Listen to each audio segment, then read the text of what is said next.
यीशु तेरा नाम है कितना सुंदर, यीशु तेरा नाम है कितना पावन। तेरा नाम सुंदर है यीशु, तेरा नाम पावन है यीशु, तेरे नाम में शिफा है, चंगाई है, जीवन है। आज मिलकर के तेरी आराधना करते हैं प्रभु, तू योग्य है हमारी आराधना के। यीशु तेरा नाम है कितना सुंदर, यीशु तेरा नाम है कितना पावन, यीशु तेरा नाम है कितना सुंदर, यीशु तेरा नाम है कितना पावन। तुझ में मिली है हमको क्षमा, तुझ में मिला है नया जीवन, तुझ में मिली है हमको क्षमा, तुझ में मिला है नया जीवन,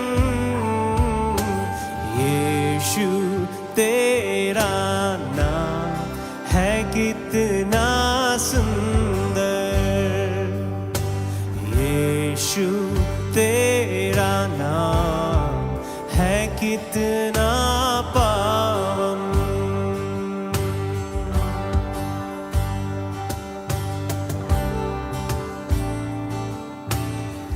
तुझ में मिली है हमको शिफा, तुझ में हुए हैं हम पावन, ओ तुझ में मिली है हमको शिफा, तुझ में हुए हैं हम पावन, यीशु तेरा नाम है कितना सुंदर, यीशु तेरा नाम है कितना पावन, यीशु यीशु तेरा नाम है कितना सुंदर, यीशु तेरा नाम है कितना पावन।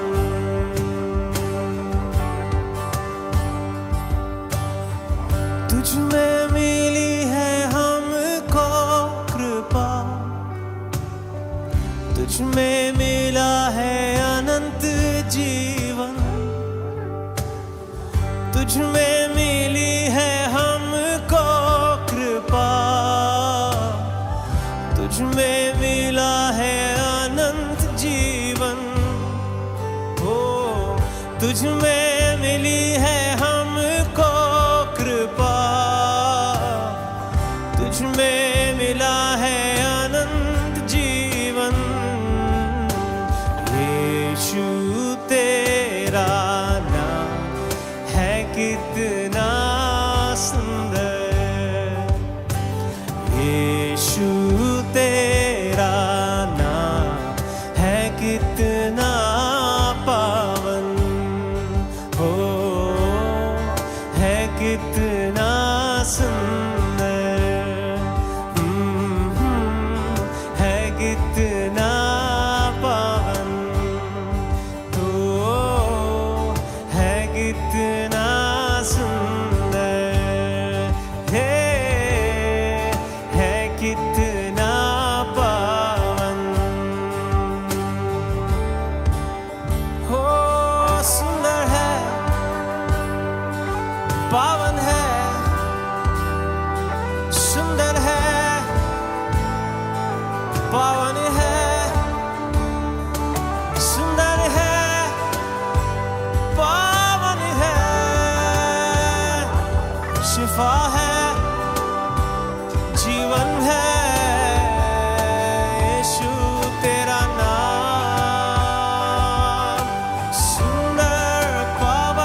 सुंदर है।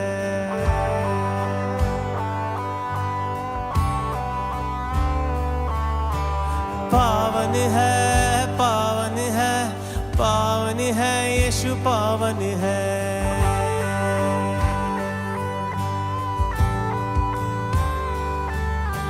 सुंदर है, सुंदर है, सुंदर है यीशु, सुंदर है।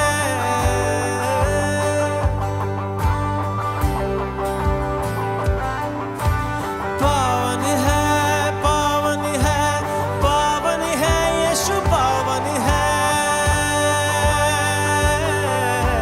सुंदर है, सुंदर है, सुंदर है यीशु, सुंदर है।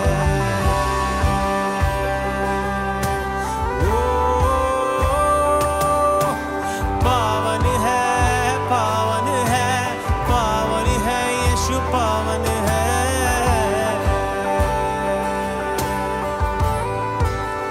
ओ सुंदर है, ओ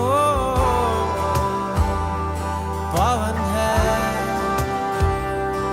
पावन है तेरा नाम, सुंदर है, पावन है यीशु। तेरा नाम है कितना सुंदर, यीशु तेरा नाम है कितना पावन, हो है कितना सुंदर, हो कितना पावन।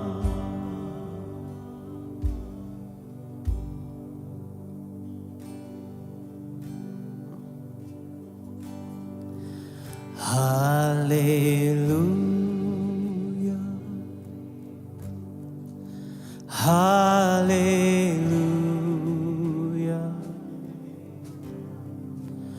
hallelujah,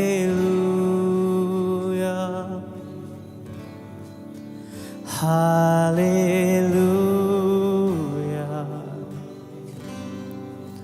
hallelujah. Hallelujah,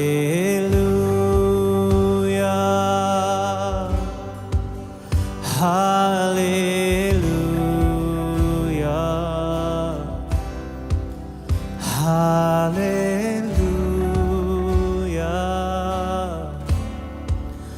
hallelujah।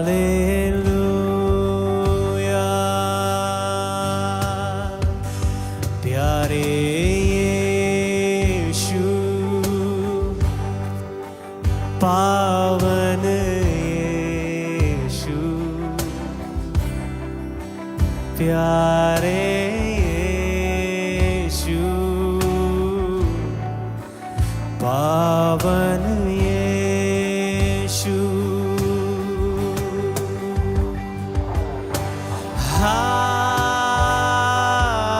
Hallelujah,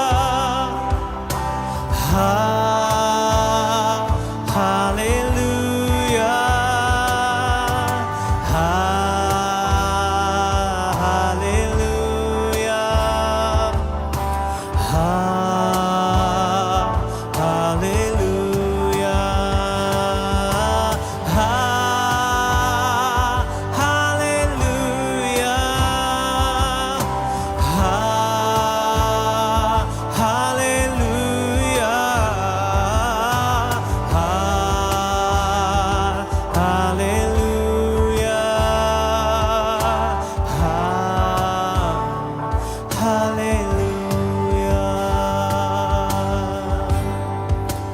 प्यारे पिता,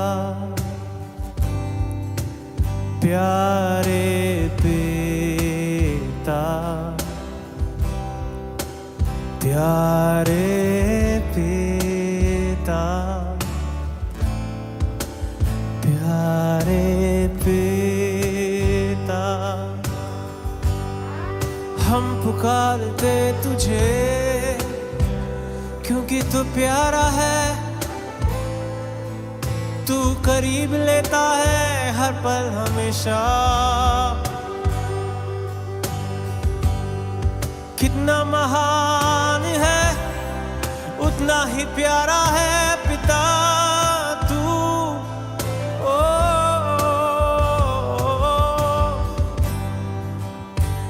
हाँ, प्यारे पिता, प्यारे पिता, प्यारे पिता, प्यारे पिता।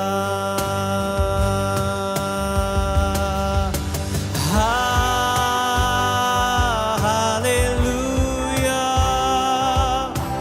हालेलुया, हालेलुया, हालेलुया,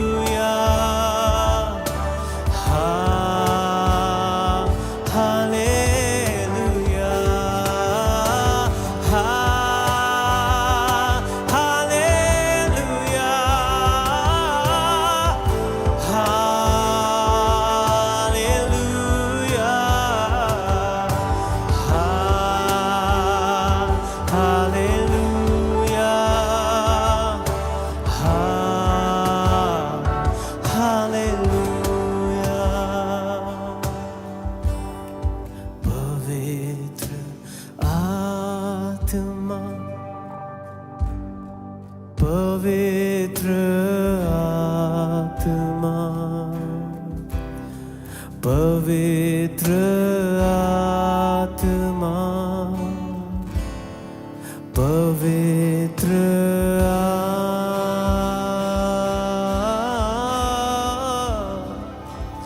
हो।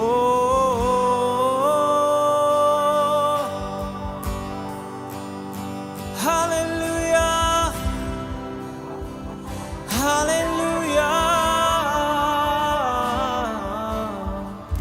Hallelujah, hallelujah.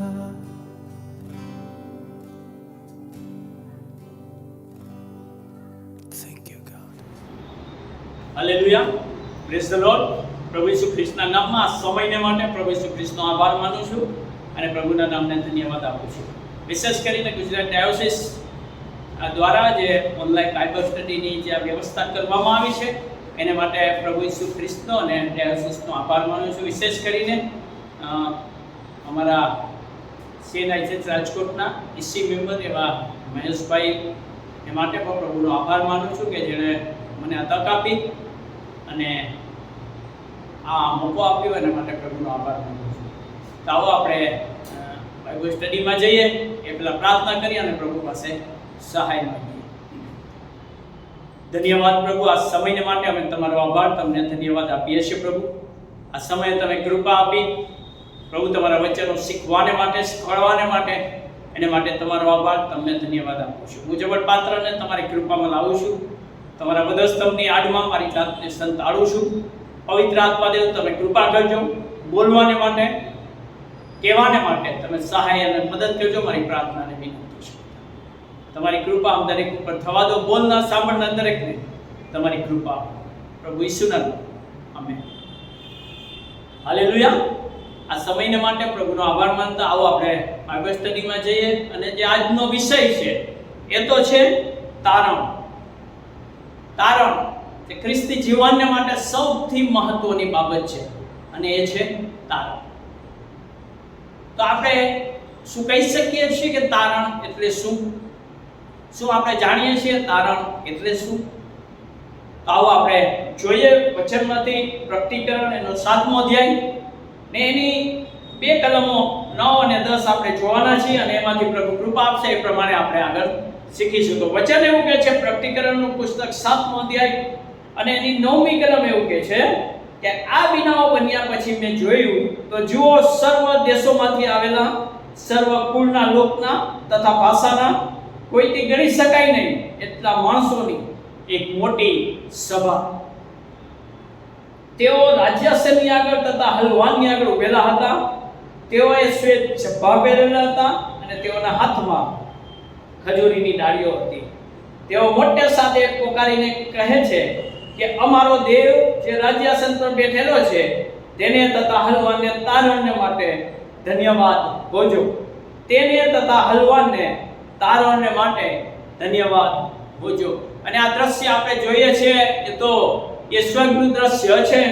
કહે છે કે આપણો પ્રભુ એ રાજ્યાસન પર બેઠેલો છે અને એની સામે કહે છે કે સર્વ દેશના, સર્વ લોકના, સર્વ ભાષા બોલનારા સગળા લોકો એની સામે ઊભા છે અને ધન્યવાદ આપે છે. એ હલવાનને ધન્યવાદ આપે છે. શું કામે ધન્યવાદ આપે છે? આગળ વચન એવું કહે છે કે તથા હલવાનને તારણને માટે કહે છે ધન્યવાદ આપે છે. તારણને માટે ધન્યવાદ આપે છે. આપણે ઘણી બધી બાબતોને માટે ધન્યવાદ લોકોને કહી શકીએ છીએ. કોઈ સારું ભોજન હોય તો એને માટે આપણે ધન્યવાદ કહીએ છીએ. સારી મદદને માટે, સારી તંદુરસ્તીને માટે આપણે ધન્યવાદ કહીએ છીએ. પણ આ તો કહે છે કે મોક્ષને માટે, તારણને માટે ધન્યવાદ આપે છે. અને અહીંયા તો મોક્ષ અને તારણને માટે ધન્યવાદની વાત કરવામાં આવી છે. અને આપણે એ જોઈ શકીએ છીએ આ વાંચ્યું મુજબ કે એ લોકો હતા કે જેની પાસે તારણ હતું, જેને તારણ મળ્યું હતું, એ લોકો હલવાનની સામે ઊભા હતા. અને કે જે સફેદ જભા અને ખજૂરીની ડાળી, એ તો તારણ અને વિજય સૂચવે છે. અને એ લોકો ત્યાં પ્રભુ ઈસુ ખ્રિસ્તને તારણને માટે ધન્યવાદ આપે છે. તારણને માટે ધન્યવાદ આપે છે. તો એક પ્રશ્ન થાય છે કે તારણ એટલે શું? કોને આપણે તારણ કહી શકીએ? અન્ય ધર્મોમાં એને મોક્ષ કહે છે, નજાત કહે છે, છુટકારો કહે છે. ઘણા અલગ અલગ રીતે આ તારણને સંબોધે છે. સ્વતંત્રતા છે, મુક્તિ છે, અને એને આપણે તારણ કહીએ છીએ. આપણે જોઈએ છીએ ઘણીવાર કે લોકો એવું વિચારે છે કે હું આમ કરીશ તો મને મોક્ષ મળશે, તારણ મળશે, હું આમ કરીશ તો મોક્ષ મળશે, તારણ મળશે. પણ બાઇબલ કંઈક અલગ બાબત કહે છે તારણ માટે. બાઇબલ કંઈક અલગ કહે છે તારણ માટે. અને તારણ એટલે તો એ કહે છે કે દેવની સાથે સંબંધમાં આવવું, દેવની સાથે સંબંધમાં આવવું, એને તારણ કહે છે. બાળક બની જવાનું, બાળક બની જવાનું. આપણે જોઈએ બાળકને તો બાળકને કાંઈ કોઈ જાતનું એના મન હૃદયમાં હોતું નથી. એ બધાની સાથે વાતચીત કરે છે, બધાની સાથે મળે છે, બધાની સાથે રમે છે, બધાની સાથે બોલે છે. એવી રીતે દેવ સાથે પણ જ્યારે આપણે સંબંધમાં આવીએ છીએ એ બાળક સમાન બનીને, ત્યારે મારો ને તમારો પ્રભુ મને ને તમને તારણ આપે છે. એટલે જ યોહાન 1:12 એવું કહે છે. આપણે જોઈએ વચન યોહાનની સુવાર્તા એનો 1લો અધ્યાય અને 12મી કલમમાં શું કહે છે? મારી સાથે આપ જોશો. યોહાનની સુવાર્તા 1લો અધ્યાય અને 12મી કલમ એવું કહે છે, પણ જેટલાએ તેનો અંગીકાર કર્યો, એટલે જેટલા તેના નામ પર વિશ્વાસ કરે છે, તેટલાને તેણે દેવના છોકરા થવાનો અધિકાર આપ્યો છે. કહે છે કે જેટલા તેનો અંગીકાર કરે છે, જેટલા તેના નામ પર વિશ્વાસ કરે છે, તેટલાને તેણે દેવના છોકરા થવાનો અધિકાર આપ્યો છે. તો ફરી પાછી એ બાબત કે શું આપણે વિશ્વાસ કરીએ છીએ? તો ફરી પાછો એક પ્રશ્ન કે વિશ્વાસ એટલે શું? વિશ્વાસ એટલે શું? આ પણ એક પ્રશ્ન છે. વિશ્વાસ, વિશ્વાસ એટલે દેવને આપણા હૃદયમાં સ્થાન, દેવને આપણા હૃદયમાં સ્થાન. અને જ્યારે દેવ મારા ને તમારા હૃદયમાં હોય છે, ત્યારે મારા ને તમારા મુખ માટે, મુખ વાટે હંમેશા દેવની વાતો નીકળે છે. હંમેશા દેવની. કારણ કે જે વસ્તુ હૃદયમાં હોય એ મુખ દ્વારા બહાર નીકળે છે. જો હૃદયમાં ગંદી બાબતો હશે તો મુખમાંથી પણ ગંદી બાબતો બહાર આવશે. કારણ કે હૃદય એક કૂવો છે ને આપણું મુખ એક નળ છે. જો ઈસુ આપણા હૃદયમાં હશે તો હંમેશા બીજા લોકોને માટે સારી વાત નીકળશે, ખુશીની વાત નીકળશે, શાંતિની વાત નીકળશે. મહત્વની બાબત છે વિશ્વાસ. આપણા હૃદયમાં પ્રભુ ઈસુ ખ્રિસ્તને આપણે સ્થાન આપવાનું છે. કહે છે કે એવું વચન કીધું કે જેટલા તેના નામ પર વિશ્વાસ કરે છે એટલાને તેના છોકરા થવાનો અધિકાર આપ્યો છે. વિશ્વાસની વાત આવે છે. અને જ્યારે વિશ્વાસ કરીએ છીએ ત્યારે કહે છે કે અધિકાર આપે છે. એક બાપ એના દીકરાને અધિકાર આપે છે, એવી રીતે પ્રભુ ઈસુ મને ને તમને અધિકાર આપે છે. આપણે જોઈએ ઉત્પત્તિમાં કે જ્યારે પ્રથમ સ્ત્રી પુરુષને બનાવવામાં આવ્યા તો કહે છે કે દેવ રોજ એની સાથે વાત કરતા હતા, રોજ એની સાથે ફેલોશિપ કરતા હતા, રોજ એને મળતા હતા, રોજ એને હાક મારીને બોલાવતા હતા અને એ પ્રથમ સ્ત્રી પુરુષ દેવની સાથે બેસીને વાત કરતા હતા. કહે છે કે એ લોકો ઉઘાડા હતા, નાગા હતા, પણ એ લોકો લાગતા નહોતા કારણ કે એ લોકો પવિત્ર હતા. રોજ દેવ સાથે મળો, કેટલી મોટી વાત છે. આકાશને પૃથ્વીને બનાવનાર ઈશ્વર માણસને મળવાને માટે પૃથ્વી પર આવતા હતા, એની સાથે બેસતા હતા, એની સાથે વાત કરતા હતા. સંબંધ હતો. અને તમને ખબર હશે કે ત્યાર પછી દેવે જે આજ્ઞા આપી હતી કે આ ન કરવું, એ સ્ત્રી પુરુષે કરે છે અને દેવ સાથે એમનો સંબંધ તૂટી જાય છે. એમને વાડીમાંથી બહાર કાઢી નાખવામાં આવે છે. એ પહેલા જોઈએ તો જ્યારે એમને બનાવવામાં આવ્યા ત્યારે ઉત્પત્તિમાં આપણે જોઈએ છે કે એમને સઘળા અધિકાર આપવામાં આવ્યા. કહે છે કે પ્રથમ સ્ત્રી પુરુષને બનાવવામાં આવ્યા. બાઇબલ કહે છે કે પહેલી વાર પ્રભુ ઈસુ ખ્રિસ્તે એમને આશીર્વાદ આપ્યો. ને ક્યાં આશીર્વાદ આપ્યા? 4 આશીર્વાદ આપ્યા પ્રભુ ઈસુ ખ્રિસ્તે. સફળતા વધો, ભરપૂર કરો અને અધિકાર ચલાવો. આ 4 આશીર્વાદ માણસને આપવામાં આવેલા. આજે જોઈએ છે કે એ જ 4 આશીર્વાદ મેળવવા માટે માણસ ફાફા મારે છે, દોડાદોડી કરે છે, મહેનત કરે છે, કારણ કે આશીર્વાદ જ્યારે એ લોકોને ત્યાંથી બહાર કાઢી નાખવામાં આવ્યા વાડીમાંથી, ત્યારે આશીર્વાદ તે લોકો વંચિત થઈ ગયા. અને આજે લોકો એ આશીર્વાદ મેળવવાને માટે દોડે છે. આશીર્વાદ મેળવવાને માટે દોડે છે. આશીર્વાદ નથી અત્યારે, પણ જો ઈસુ સાથે જોડાયેલા છે, તારણ પાઈમાંથી, તો ચોક્કસ મારા તમારા જીવનમાં આશીર્વાદ છે. બાઇબલ કહે છે કે જ્યારે સ્ત્રી પુરુષને બહાર કાઢવામાં આવ્યા ને ત્યાંથી પાપની શરૂઆત થવા માંડી, પાપ વધવા માંડ્યું, તો હવે શું કરવું? પૃથ્વી પર બહુ પાપ વધવા માંડ્યું. જેવડું પાપ એવા બલિદાનો થવા માંડ્યા, લોહી વેડવામાં આવ્યા પ્રાણીઓ પક્ષીઓના. પણ શું વાલાઓ, એનાથી પાપની માફી મળે છે? એનાથી તારણ મળે છે? નથી મળતું. અને દેવ બાપે યહોવા દેવે એક સરસ યોજના બનાવી, અને એ તો હતી એના એકને એક દીકરા પ્રભુ ઈસુ ખ્રિસ્તને આ પૃથ્વી ઉપર મોકલી દીધા. વચન કહે છે યોહાન 3:16 જો આપણે વાંચીએ તો એવું વચન કહે છે કે દેવે જગત પર એટલી પ્રીતિ કરી કે તેણે પોતાનો એકાકી જનિત દીકરો આપ્યો. એ સારું કે જે કોઈ તેના નામ પર વિશ્વાસ કરે તેનો નાશ ન થાય, પણ તેને અનંત જીવન મળે. વિશ્વાસ કરે, વિશ્વાસની વાત આપણે જોઈ. હવે આવી નાશ, તો નાશ એટલે શું? ઘણીવાર આપણે વિચારી નાશ એટલે મરણ, નાશ એટલે ખતમ થઈ જવું. ના વાલો, નાશ એટલે દેવથી અલગ થવું, દેવ સાથેના સંબંધથી અલગ થવું. જે રીતે બહુ સારો આશીર્વાદ હતો પ્રથમ સ્ત્રી પુરુષને, પણ જ્યારે દેવથી અલગ થયા એટલે એમના જીવનમાં તકલીફ આવી. એ લોકોનો નાશ થયો. શારીરિક નહીં, આત્મિક રીતે નાશ પામવા માંડ્યા. અને પાપ વધતું જાય છે, પ્રશ્નો વધતા જાય છે, મુશ્કેલી વધતી જાય છે. હવે શું કરવું? શું કામે નાશ આવે છે? પાપને કારણે આવે છે. અને આપણે વચન જોઈએ, અને માણસ શું કરે છે? પાપમાંથી નીકળવાને માટે ફાફા મારે છે. ક્યાંય રસ્તો દેખાતો નથી.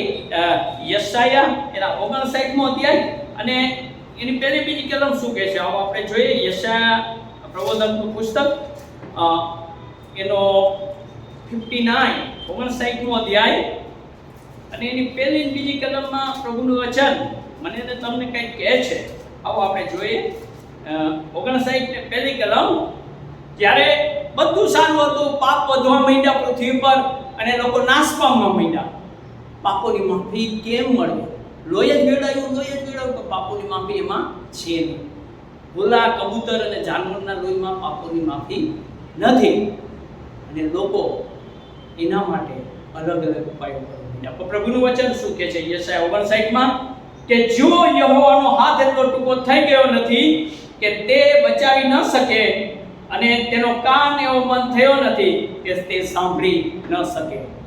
કહે છે કે યહોવાનો હાથ ટૂંકો નથી થઈ ગયો, એનો કાન બંધ નથી થઈ ગયો કે સાંભળી ન શકે. અને જ્યારે પાપમાં માણસ પડ્યો ત્યારે એણે બધી કોશિશ કરી, વચન જે આપણે વાંચ્યું એનો કાન તો બંધ નથી થઈ ગયો, એનો હાથ તો ટૂંકો નથી થઈ ગયો, તો કેમ નથી સાંભળતા, કેમ આપણને નથી બચાવતા? બીજી કલમ એવું કહે છે, પણ તમારા અપરાધો તમારા અને તમારા દેવની વચ્ચે ભિન્નતા કરતા આવ્યા છે. તમારા અપરાધો તમારા અને તમારા દેવની વચ્ચે ભિન્નતા કરતા આવ્યા છે, અને તમારા પાપોએ તેનું મુખ તમારી તરફથી એવી ફેરવી નાખ્યું છે કે તે સાંભળે જ નહીં.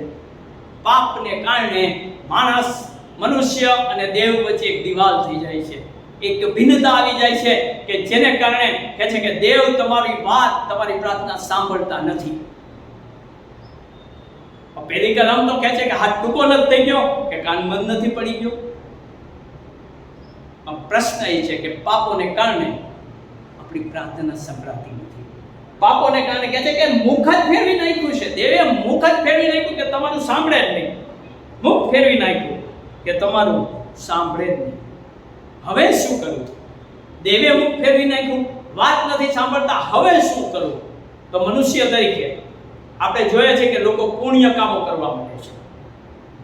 કોક દાન ધર્મ કરે છે, કોક આ કરે, કોક પેલું કરે, બહુ બધા કહે છે કે એવા કામો કરવા માંડે છે. પણ વચન એવું કહે છે, યશાયા 64 અને એની 6ઠી કલમ એવું કહે છે કે તમે સર્વ અશુદ્ધ જેવા થયા છીએ. કારણ કે પાપ કર્યું એટલે આપણે અશુદ્ધ થઈ ગયા. શુદ્ધતા અને અશુદ્ધતા ભેગી રહી શકતી નથી ક્યારેય. અજવાળું ને અંધારું ક્યારેય ભેગું રહી શકતું નથી. અશુદ્ધ થઈ ગયા છીએ. અમારા સર્વ પુણ્ય કર્મ મેલા લુગડાના જેવા છે. વચન એવું કહે છે કે તમે જે પુણ્ય કામો કરો છો ને, તો મેલા લુગડા જેવા છે. કે જે પોતું આપણે ઘરમાં સાફ કરવા મારી છીએ, પોતાનો ત્યારે આપણે બીજી જગ્યાએ ઉપયોગ નથી કરતા. તો કે એ તો મેલા પુણ્ય, એવા પુણ્ય કામો મેલા લુગડા જેવા થઈ ગયા છે. તો હવે શું કરવું? પુણ્ય કામો છે એ પણ નથી સ્વીકારાતો, તો હવે શું કરવું? હવે શું કરવું? એટલા માટે જ ફરીથી કહું છું, યોહાન 3:16 કે દેવે જગત પર એટલી પ્રીતિ કરી કે પોતાનો એકાકી જનિત દીકરો આપ્યો. એ સારું કે જે કોઈ તેના નામ પર વિશ્વાસ કરે એનો નાશ ન થાય, પણ તે અનંત જીવન. યોજના દેવ બાપની હતી કે માણસ જાત બચી જાય. એ પહેલા આપણે જોઈએ શરૂઆતમાં જ્યારે પૃથ્વીને બનાવવામાં આવી, નૂહના સમયમાં પણ આપણે જોઈએ તો આ બાબત થતી હતી. નૂહના સમયમાં પણ ઉત્પત્તિનો પુસ્તક એના 6ઠા અધ્યાયમાં આપણે જોઈએ તો બાઇબલ કહે છે કે ભૂમિ પર માણસો વધવા માંડ્યા, દીકરા દીકરીઓ થઈ. આ બધી બાબતો આપણે નૂહના સમયમાં જોઈએ. અને કહે છે કે માણસો, 5મી કલમ એવું કહે છે કે માણસની ભૂંડાઈ પૃથ્વીમાં ઘણી થઈ ગઈ. તેઓના હૃદયની વિચારની હરેક કલ્પના કહે છે કે નિરંતર ભૂંડી હતી. સેમ આ જ સમય નૂહના સમયમાં, નૂહના વખતમાં ચાલુ થયો હતો. અને નૂહ વિશે એવું લખવામાં આવ્યું છે કે નૂહ પોતાના જમાનામાં ન્યાયી તથા સીધો માણસ હતો. કહે છે કે માણસ ભૂંડાઈથી દૂર રહેતો હતો. ભૂંડાઈથી એ માણસ દૂર રહેતો હતો, ન્યાયી હતો. અને 22મી કલમ એવું કહે છે, 6ઠા અધ્યાયમાં 22માં, નૂહે એમ જ કર્યું, દેવે તેને જે સર્વ આજ્ઞા આપી એ પ્રમાણે તેણે કર્યું. અને દેવ બાપે યોજના ત્યારે બનાવી, એક મોટું વહાણ બનાવવાનું કીધું અને કીધું કે હું પૃથ્વી પર વરસાદ વરસાવીશ 40 દિવસ રાત. તું લોકોને કહે કે પોતાના પાપોથી પાછા ફરે. અને સ્કોલર એવું કહે છે કે એ વહાણને બનાવતા 125 વર્ષ જેટલો સમય લઈ ગયો. અને નૂહ જ્યારે વહાણ બનાવતો હશે, લોકો નીકળતા હશે, લોકો પૂછતા હશે એને કે શું છે, અને નૂહ એમને કહેતા હશે કે દેવ બાપે આવી યોજના બનાવી છે, પણ લોકોએ સાંભળ્યું નહીં. અને એક સેટ સમય આવ્યો જ્યારે વહાણ બની ગયું. બાઇબલ કહે છે કે નૂહનું પરિવાર જ એમાં હતું, બાકી કોઈ લોકો નહીં આવ્યા. અને જેટલા લોકો એમાં હતા એ બધા લોકો બચી ગયા. એ બધા લોકો બચી. દેવની યોજના હંમેશા એવી હોય છે કે હું ને તમે બચી જાય, હું ને તમે તારણ પામી, હું ને તમે મોક્ષ મેળવ્યું. ઉત્પત્તિમાં આપણે જોઈએ છે તે રીતે કીધું કે નૂહનું પરિવાર બચી ગયું કારણ કે એ લોકોએ દેવનું સાંભળ્યું અને એ પરિવાર બચી ગયું. યુસુફ વિશે જોઈએ આપણે. ઉત્પત્તિ 39માં આપણને ખબર છે કે યુસુફને એના ભાઈઓએ નાખી દીધો, ખાડામાં નાખી દીધો. યુસુફ બચી ગયો. ત્યાંથી એક પોટીફરના ઘરમાં એને દેવામાં આવ્યો. તો બાઇબલ 39:21 એવું કહે છે કે દેવ યુસુફની સાથે હતા. દેવ યુસુફની સાથે હતા. આગળ જોઈએ તો મૂસા સાથે પણ દેવ હતા. અગ્નિસ્તંભ ને મેઘસ્તંભ રીતે દેવ મૂસા સાથે વાત કરતા હતા. સમુદ્રના 2 ભાગ કર્યા. જ્યારે મૂસા સાથે સંબંધ હતા ને મૂસાની સાથે દેવ હતા, ત્યારે આ બાબતો બને છે. ત્યારે આ આશીર્વાદો આપણે જોઈ શકીએ છીએ. ત્યારે આ ચમત્કારો આપણે જોઈ શકીએ છીએ. મહત્વની વાત છે, શું આપણે દેવ સાથે સંબંધ છે? આપણે દેવ સાથે ચાલીએ છીએ. યુસુફ ચાલ્યો, કે છે કે દરોગો એના ઉપર કૃપા દ્રષ્ટિ કરતો હતો, કારણ કે એને જોયું કે દેવ એની સાથે છે. શું આપણા જીવનમાં પણ લોકો એવું જોવે છે કે આમની સાથે આમનો દેવ છે? તો એના માટે સૌથી ઇમ્પોર્ટન્ટ બાબત છે, અને એ છે તારણ. વાલાઓ, જે કાંઈ પરિસ્થિતિમાં આપણે હોઈએ, કદાચ આપણે પાપમાં છીએ યા પાપ કરેલા છે, તો આપણે પ્રભુ સાથે સીધું કરી દઈએ, સંબંધમાં આવીએ.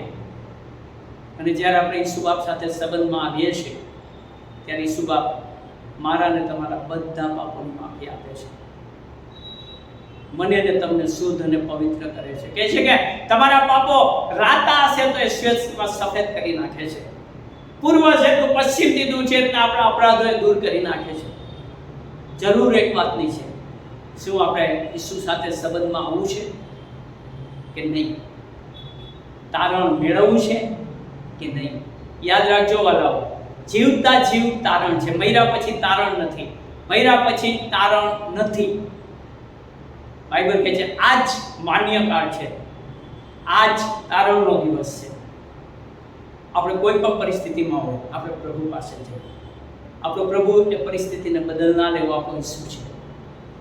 આપણી દરેક પરિસ્થિતિમાં એ આપણને મદદ કરે છે. જરૂર એક વાતની છે, આપણે ઈસુ પાસે જવાની જરૂર છે. આપણા પાપોની કબૂલાત કરવાની જરૂર છે. આપણા મોઢે કહેવાની જરૂર છે કે હા પ્રભુ, મેં તારી વિરુદ્ધ પાપ કર્યું છે, મને માફ કર. મેં જે કર્યું છે મારા પાપો માટે મારે માફી માંગવાની છે. અને જ્યારે આપણે ઈસુ બાપ પાસે જઈએ છીએ, માફી માંગીએ છીએ, ત્યારે મારો તમારો પ્રભુ મને અને તમને માફ કરે છે, મને તમને શુદ્ધ કરે છે, મને અને તમને પવિત્ર કરે છે, મને અને તમને એના ઘેટા બનાવે છે. એ મારો તમારો પ્રભુ છે. જરૂર એક વાતની છે, શું? દેવ સાથે મારે સંબંધ છે. દેવ સાથે સંબંધ હશે તો વાલાઓ, જે રીતે પ્રકટીકરણમાં જોયું કે બધા દેશના બધા ભાષા બોલનારા લોકો એનો જે જયકાર કરતા હતા, તારણને માટે ધન્યવાદ દેતા હતા. અને હું ને તમે પણ એ જ ઈસુને તારણને માટે ધન્યવાદ દેશું. જરૂર એક વાતની છે, તારણ મેળવવાની જરૂર છે, કબૂલાત કરવાની જરૂર છે, હૃદય ખોલવાની જરૂર છે, નમ્ર થવાની જરૂર છે, નમી જવાની જરૂર છે ઈસુ પાસે. અને જ્યારે ઈસુ પાસે નમીએ છીએ, ત્યારે મારો અને તમારો પ્રભુ મને ને તમને માફ કરે છે. માફ કરે છે, તારણ આપે છે એટલું નહીં, પણ મને ને તમને એના ઘેટા બનાવે છે. અને જ્યારે મને ને તમને એના ઘેટા બનાવે છે, ત્યારે પ્રભુ ઈસુ ખ્રિસ્ત મને ને તમને 5 પ્રોમિસ મને ને તમને આપે છે, જે બાઇબલમાં યોહાનની સુવાર્તાના 10મા અધ્યાયમાં લખેલું છે. 27મી કલમથી કહે છે કે મારા ઘેટા મારો સાદ સાંભળે છે. જ્યારે એના ઘેટા બનીએ છીએ, ત્યારે પ્રભુ ઈસુ કહે છે કે મારા ઘેટા મારો સાદ સાંભળે છે. હાલેલુયા! મારા ઘેટા મારો સાદ સાંભળે છે. પ્રભુ ઈસુ બોલે છે વાલાઓ. પણ આ ઘોંઘાટ ભરેલા વાતાવરણમાં હું ને તમે એ ધીરો મીઠો પ્રેમી અવાજ સાંભળવામાં તકલીફ થાય છે યા નથી સાંભળી શકતા. તો શું ઈસુનો અવાજ આપણે સાંભળવો છે? બીજી બાબત એવી છે કે વળી હું તેઓને ઓળખું છું. કેટલી મોટી વાત છે! જેણે આકાશ અને પૃથ્વી બનાવી, એ પ્રભુ ઈસુ કહે છે કે હું તમને ઓળખું છું. આપણે કોઈ મોટા વ્યક્તિ સાથે સંબંધ હોય, એ આપણી સાથે ઊભા હોય, તો લોકો આપણને પૂછ્યા કરે છે, ઓહ, આ વ્યક્તિ સાથે સંબંધ છે, આ વ્યક્તિ સાથે સંબંધ છે. આ તો ઈસુ બાપ કહે છે કે હું તમને ઓળખું છું. કેવડી મોટી વાત છે! ત્રીજી બાબત એવી કહે છે, અને તેઓ મારી પાછળ ચાલે છે. જેટલા દેવના ઘેટા છે ને, એ પાછળ ચાલે છે. ચોથી બાબત, હું તેઓને અનંત જીવન આપું છું, અને કદી તેઓનો નાશ નહીં થાય. અનંત જીવન, પૃથ્વી પરના જીવન પછીનું પણ જીવન છે કે છે, અને એ પણ પ્રભુ આપણને આપે છે. અને છેલ્લી બાબત, અને મારા હાથમાંથી કોઈ તેઓને છીનવી લેશે નહીં. સલામતી પ્રભુ ઈસુ ખ્રિસ્ત મને ને તમને આપે છે. પણ જરૂરી એક બાબતની છે, અને એ છે કે તારણ. શું આપણે તારણ પામેલા છે? છુટકારો મેળવ્યો છે? કારણ કે જ્યારે પ્રભુ ઈસુ ખ્રિસ્તનો જન્મ થયો, દૂત એ બોલ્યા કે આ તમારે સારું એક તારનાર એટલે ખ્રિસ્ત જન્મો છે. તારનાર એટલે ખ્રિસ્ત જન્મો છે. તારણ આપનાર ઈસુનો જન્મ મારા ને તમારા માટે થયો છે. તો વલાઓ એ તારનાર પાસેથી આપણે તારણને લઈ લઈએ, અને જ્યારે પૃથ્વી પરના જીવનમાં રહીએ છીએ ત્યારે પ્રભુ ઈસુની કૃપામાં, એના આનંદમાં, ઓ હાલેલુયાના વચનોમાં આપણે રહીએ, અને એના દ્વારા આપણે આશીષ પામીએ. એવી આ બાબત છે. તો શું આપણે તારણ મેળવ્યું છે? જો નથી મેળવ્યું તો આ સમય છે આપણા પાપોની કબૂલાત કરીને અને આપણું હૃદય પ્રભુ પાસે મૂકી દઈએ. પ્રભુને આવકારીએ આપણા હૃદયમાં, પ્રભુને આવકારીએ આપણા ઘરમાં, પ્રભુને આવકારીએ આપણા કુટુંબમાં, પ્રભુને આવકારીએ આપણી પરિસ્થિતિમાં. અને ચોક્કસ જે પ્રભુ આપણને કહે છે, જે પ્રભુ ક્યારેય જૂઠ બોલતો નથી, એ પ્રભુ મારા ને તમારી પરિસ્થિતિમાં, મારા ને તમારા ઘર કુટુંબમાં, મારા ને તમારા હૃદયમાં એ ચોક્કસ આવે છે. અને જ્યારે ઈસુ આવે છે ત્યારે પરિસ્થિતિ બદલાઈ જાય છે. ઈસુ આવે છે ત્યારે પરિસ્થિતિ બદલાઈ જાય છે. જ્યાં અંધકાર છે ત્યાં અજવાળું આવી જાય છે, જ્યાં નિરાશા છે ત્યાં આશા આવી જાય છે, ત્યાં રુદન છે ત્યાં આનંદ આવી જાય છે. પણ જરૂર એક વાતની છે, ઈસુને આપણા હૃદયમાં સ્થાન આપવાનું છે, તારણ પામવાનું છે, એની સાથે સંબંધમાં રહેવાનું છે. અને જ્યારે એમ કરીએ છીએ ત્યારે પ્રભુ આપણને ખૂબ આશીષ આપે છે. અને આ છે તારણની ખાતરી, અને આ છે તારણની વાત. પ્રભુ તમને બહુ આશીર્વાદ આપે. આ વખતની પ્રાર્થના કરીએ. પ્રભુ ઈસુ, આ સમય અમે તમારી પાસે આવીએ છીએ, તમારો આભાર માનીએ છીએ આ બાઇબલ સ્ટડીને માટે. અને પ્રભુ, એ તો તારણની વાત હતી, એ તો તમારી સાથે સંબંધની વાત હતી. પ્રભુ, એ જ મારી પ્રાર્થના છે પ્રભુ, કે દરેક લોકો પ્રભુ તમારી સાથે સંબંધમાં આવે, તમારી સાથે જોડાઈ જાય પિતા, ને આનંદ જીવનના ભાગીદાર થાય. મારી પ્રાર્થનાની વિનંતી છે. બસ વચનો વાંચીએ અને તમારો મહિમા થાય એવું થવા દેજો. પ્રભુ ઈસુના નામમાં આમીન.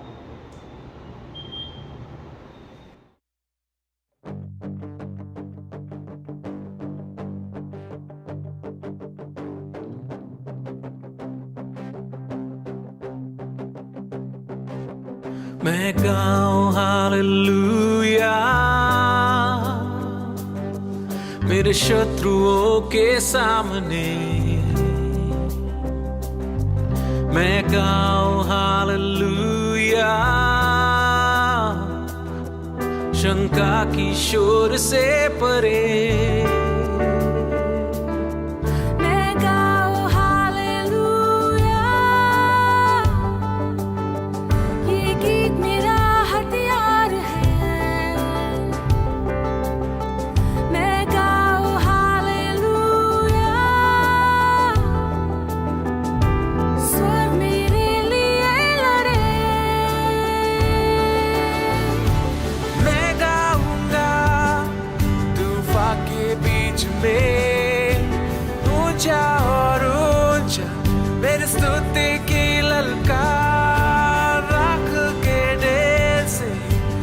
आशा उभरे मृत्यु तुहारे, मेरा राजा जीवित है।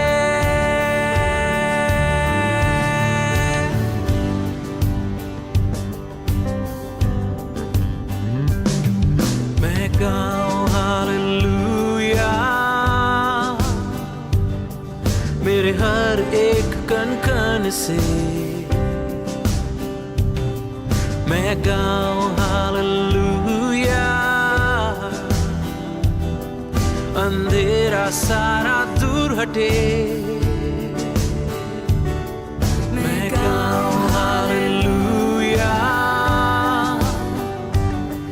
रहस्यों के बीच में, मैं गाऊं हालेलुया डर तेरा मुझ पे जोर नहीं, मैं गाऊंगा तूफान के बीच में ऊंचा और ऊंचा मेरी स्तुति की ललकार, राख के ढेर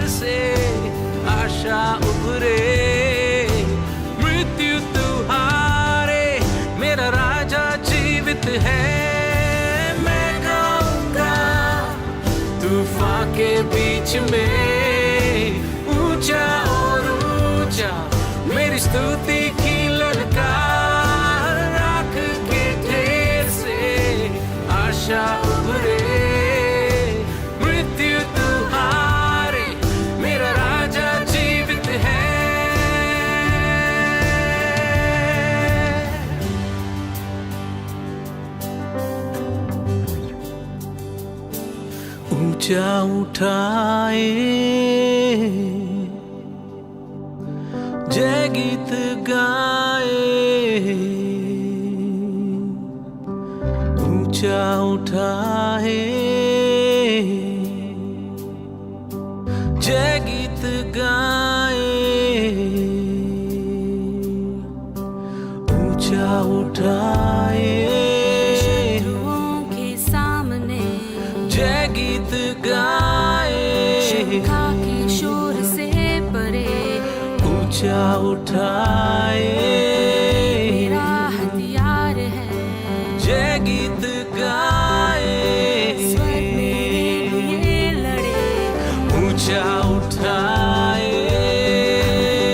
कण कण से जय गीत गाए, मेरा सारा दूर हटे, ऊंचा उठाए, सियों के बीच में जय गीत गाए, तेरा मुझ पे जोर नहीं, मैं गाऊंगा तूफान के बीच में, ऊंचा और ऊंचा मेरी स्तुति की ललकार, राख के ढेर से आशा उभरे, मृत्यु तू हारे, मेरा राजा जीवित है, मैं गाऊंगा तूफान के बीच में, ऊंचा और ऊंचा मेरी स्तुति की ललकार, राख के ढेर से आशा उभरे, मृत्यु तू हारे, मेरा राजा जीवित है। Death could not hold you, the whale tore before you, you silenced the boast of sin and grave. The heavens are roaring with the praise of your glory, for you are raised to life again. You have no rival, you have no equal, now and forever, God, you reign. Yours is the kingdom, yours is the glory, yours is the name above all names.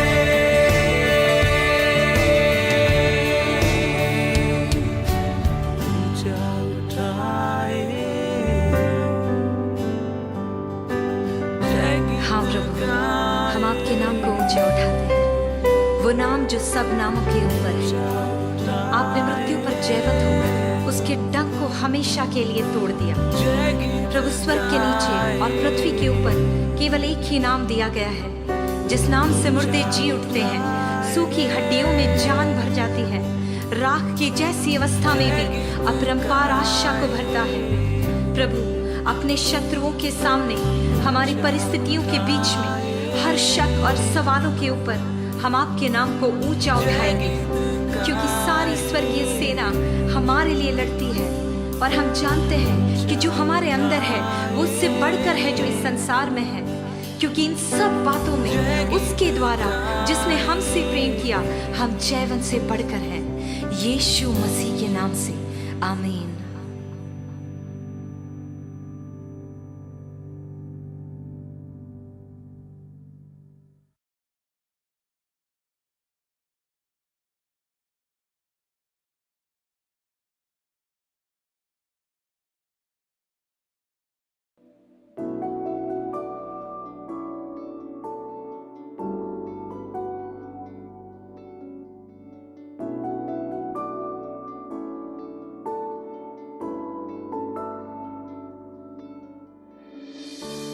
नाराजगी में करे तू देरी, प्यार से ढाके मेरी गलतियां, रखे मुझको अपने पंखों तले, हर आंधी में हर तूफान में, जैसा भी मैं था मुझे अपना लिया।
जैसा भी मैं था मुझे अपना लिया। तू ही है मेरा सहारा।